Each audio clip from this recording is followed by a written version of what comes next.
So I guess this is what accountability, finally, accountability feels like for a woman.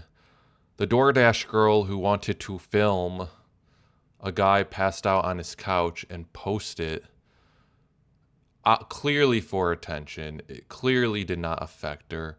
Clearly she has seen men half naked before. Come on, guys. It's modern America, 2026. This girl, probably in her 20s, has seen dick before, okay? And is so appalled that she has to post it. No, we all know why she was posting it, for attention. And finally, accountability is hitting her and she's been indicted. But she's a woman, so I doubt anything will really be too bad for her. But maybe it might. Maybe it might. So let's get into this video. Hey guys, I just lost my job. The police are doing nothing. This is a man's world. I'm the victim. Remember? I'm the victim. Olivia Henderson, aka DoorDash Girl, is absolutely finished after her criminal indictment has come down, and now she's going to have some major legal consequences. We're going to talk about that today on The Legal Mindset. We teach you to be your own judge. I'm Andrew Esquire, American attorney. This is a Fast Facts video, the quick and dirty version of the latest in legal news. So for those that may have missed it, this is our defendant here today, Olivia Henderson. She is the DoorDash girl, and she became quite famous when she entered she essentially pushed open the door on a house that she was delivering DoorDash to, and she saw a man inside that was half naked. Now he was passed out. Yeah, I think clearly she was trying to get this video to blow up, start her TikTok career off of this so she doesn't need to do DoorDash anymore, and at the same time maybe get a little money from a lawsuit from this guy. Didn't work out that way. Out from alcohol consumption, as the facts will later go.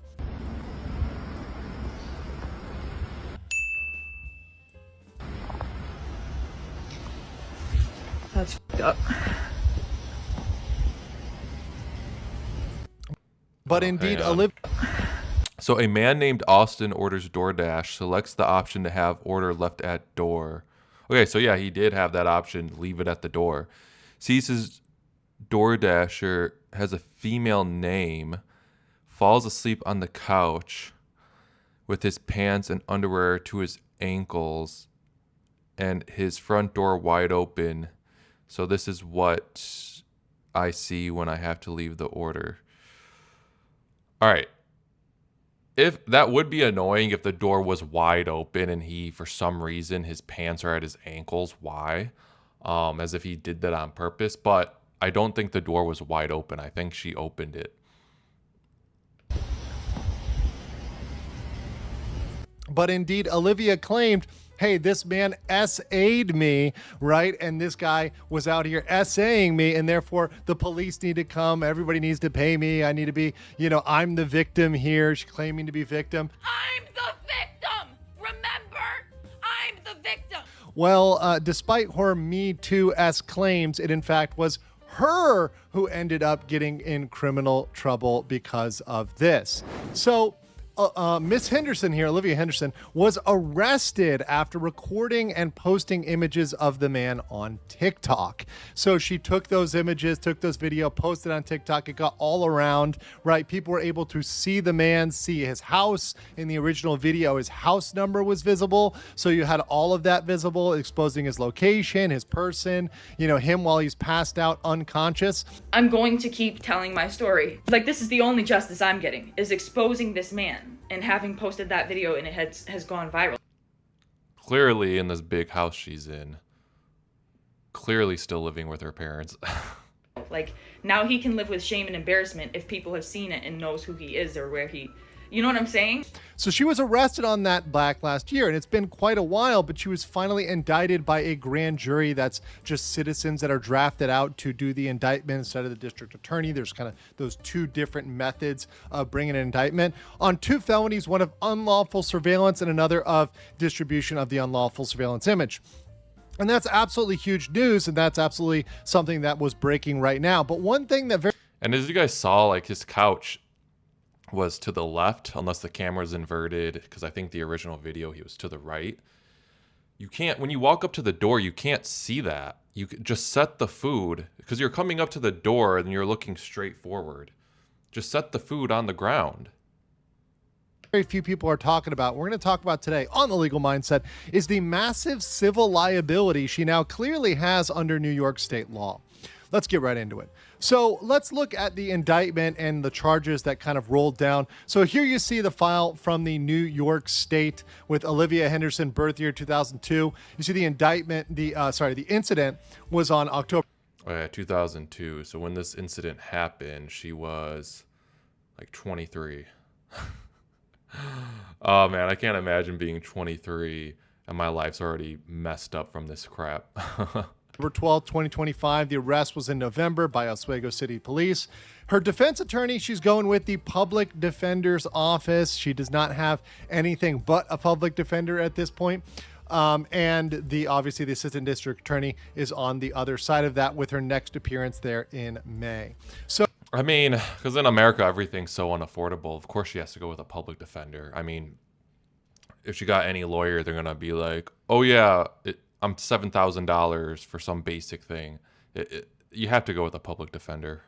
So all of that's coming up. She's got this indictment, which means, hey, a grand jury felt there was enough evidence to proceed on this, to bring her to trial. And what that also means to me is not only to proceed on this, to bring her. She ain't bad.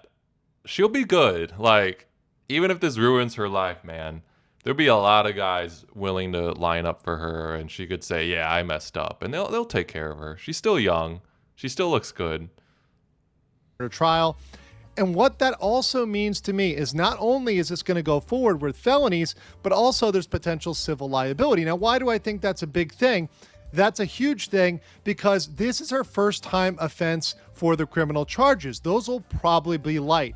As much as everyone wants to say this might be 8 years in prison, etc., it won't be. This will probably be a slap on the wrist at best with probation or a split sentence. The criminal charges are honestly going to be a joke when it comes down to it, and she's probably going to enter into a plea deal.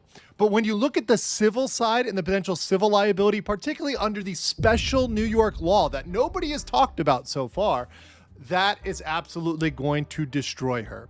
So, turning over to that, after we look at the charges here, once again, the dissemination of a surveillance video and the unlawful surveillance. When we turn over to the massive liability, we look at New York Civil Rights Law, Section 52B. This is for allowing a private right of action for non-consensual dissemination of intimate images, otherwise known as, people know it as revenge porn.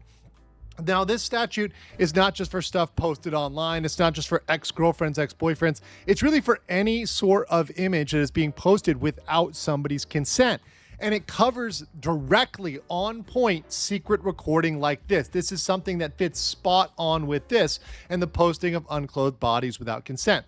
And mind you, this situation, it's very interesting because of the genders and people not coming to think of this. But if the genders had been flipped here, if that had been a woman inside and a male DoorDash driver, certainly I think people would have thought about this civil liability right away. But I think perhaps people thought, okay, because it's a man and there's SA thrown out, there's this kind of Me Too-esque allegation, we're not going to think about this. But this is very, very direct and very, very on point. Yeah, could you imagine if the roles were reversed and this like crusty old DoorDash dude recorded this girl half naked on the couch? He probably actually would get the 8 years. She won't, but he probably would. And this allows for massive injunctive relief, compensatory damages, punitive damages, and attorney's fees. And because of that, this will absolutely ruin her life. So let me jump over to my judgment. Come on there, it's time. Let me show you around. This is the ship hangar. So Olivia is likely going to enter a plea deal or a verdict with a light sentence as a first-time offender. The felonies are not going to land her 8 years in prison. She'll probably get a couple months at best. More likely, she's going to get probation and some sort of time outside of prison, maybe community service, etc. She's not going to be serving the 8 years. However, if this man brings a civil lawsuit, etc., she's not going to. Well, the civil liability, $500,000 compensatory plus $2 million punitive. She absolutely deserves maximum punishment, and copycats must be deterred. be serving the 8 years. However, if this man brings a civil lawsuit using this law, and we're just talking about this one law, they could potentially recover $500,000 in compensatory damages and up to $2 million in punitive damages just on this. That's kind of an average outcome when you've got something that has gone viral, that has been widespread on the internet, that exposes his name, very intimate, obviously intimate details, his location. And you know he will. He's got to. He's got to just see that TikTok video and all the videos she posted after that and be like, fuck this girl, dude. But, I mean, where's she going to get this money? She'll never have this money in her life. 500,000, 2 million, never. Maybe she'll amass a total of $500,000 by the time she's like 60. Honestly, with the way the economy is now. Etc. All of those factors point to a massive claim. And not only that, but this is very similar to the case of Vitaly, where Vitaly defamed someone, calling them made a criminal accusation, much as she made that Me Too-esque allegation about SA. In that case, and when we're comparing the two, in both cases, you have potential defamation and intentional infliction of emotional distress. Those both apply here. Same in the Vitaly case and same over here. So if you pile that on top of the liability under 52B, you're looking at potential multi-million-dollar lawsuit here that could absolutely ruin her. So I think in my conclusion that she absolutely deserves the maximum punishment. And this is something that needs to happen so that copycats don't try to do the same thing or try to post this information online. I think should be absolutely discouraged. But I want to know what you guys think in the comments below, and I will catch you on the next one. I don't think there's going to be any copycats. I mean, you don't need to get that civil lawsuit for people to not want to do this, because it's already been a huge deal for her even before the punishments. Yeah, let me know what you guys think. Yeah. Guys have got your cabbage. Let me know what you guys think down in the comments. I don't even know how that works, where if you get a huge, this amount of money, liability of $500,000 plus $2 million, like how would you even pay that? I don't know. And yeah, I don't know. See you guys in the next one.